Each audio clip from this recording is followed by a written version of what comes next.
இப்போ இதுல என்னன்னு பாத்தீங்கன்னா, இந்த கிராமத்துல சொல்லுவாங்க, என்ன தம்பி தம்பி கிராமத்துல சொல்லுவாங்க, உனக்கு என்னப்பா நீ பைத்தியம், எதை வேணாலும் பேசலாம் அப்படின்ற மாதிரி.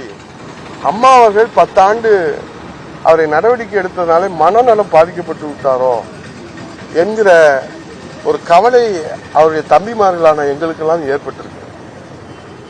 எப்படி ஒரு மனநலம் பாதிக்கப்பட்டவர் பேசுவாரோ, ஏன்னா அம்மா அவர்கள் அவரை 10 ஆண்டு காலம் தனிமைப்படுத்தி வைத்திருந்தார், தனிமை சிறை என்பதை.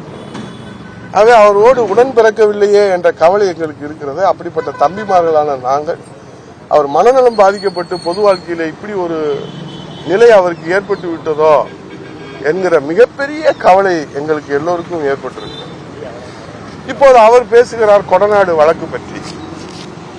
கொடநாடு வழக்கு புரட்சி தமிழ் ஐயா எடப்பாடியார் அவர்கள் முதலமைச்சராக இருக்கிற போது சட்ட ரீதியான நடவடிக்கைகள் எடுக்கப்பட்டு அது குறித்து சட்டமன்றத்தில் மிகப்பெரிய நீண்ட விவாதம் அதில் மேற்கொள்ளப்பட்டு அது சட்டசபையில பதிவில் இருக்கிறது. ஏன்னா இவர் சட்டசபைக்கு வந்தது இல்லை, வந்தாலும் தேர்ந்தெடுத்தாலும் இருக்கிறது இல்லை.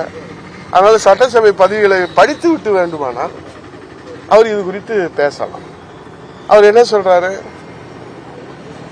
எம்எல்ஏக்களை பற்றி, அமைச்சர்களை பற்றி, தண்டவாளங்களை பற்றி, வண்டவாளங்களை பற்றி, அவருடைய லீலைகளை பற்றி, உளவுத்துறை கொடுத்ததெல்லாம் உத்தமபுத்திர படிச்சு கிழிச்சு போட்டாராம்.